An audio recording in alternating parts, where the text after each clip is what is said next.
welcome back to Student Talks. I am Nella. And I am Chitra.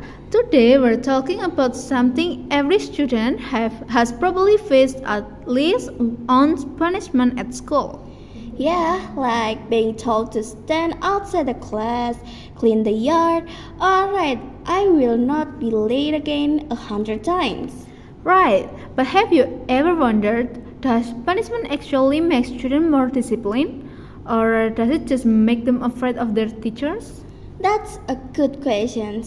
Because sometimes punishment works, but sometimes it makes students feel embarrassed or even angry.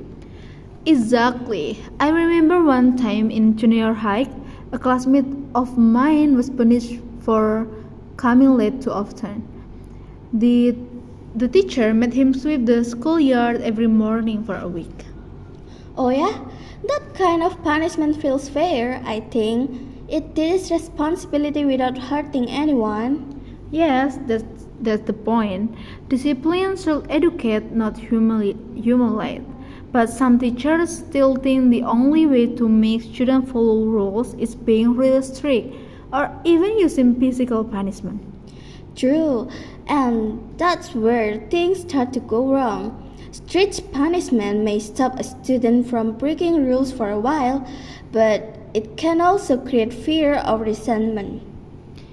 Speaking of that, have you heard about the recent case in Banten? Oh, you mean that one at SMA and Cimaraka, where a school principal slapped a student who was caught smoking? Yes, that one.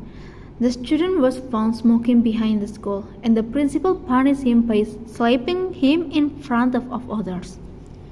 But then the situation got worse. Many students protested and refused to go to school for several days. Exactly. The case went viral, and the education office even suspended the principal for investigation. That's really show how sensitive the topic of punishment can be. Even though the student did something wrong, the way the punishment was given made everything worse. So, what do you think, Nella? Was the principal wrong?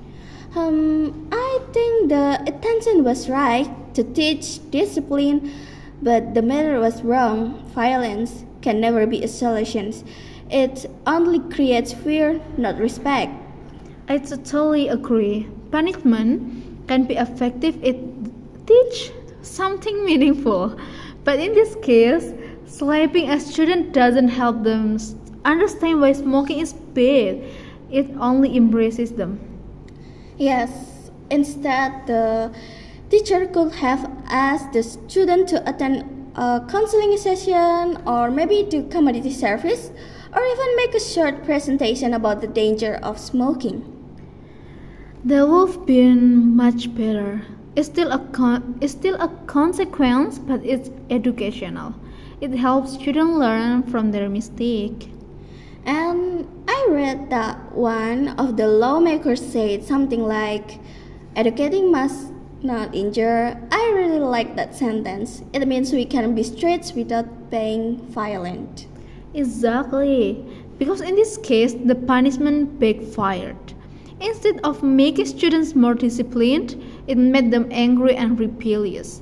Right, so I think the real question is not should we punish students, but how should we discipline them properly?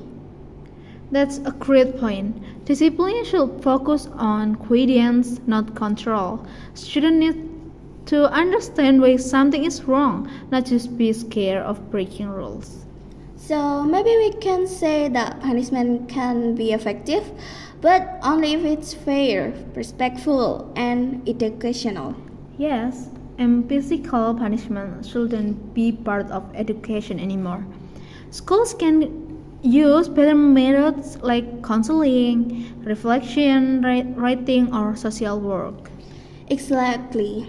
This kind of consequence can build responsibility instead of fear. So, to answer today's question, is punishment an effective way to discipline students? Maybe yes, but only if it teaches, not hurts. Couldn't agree anymore. Alright, that's all for today's episode of Student Talks.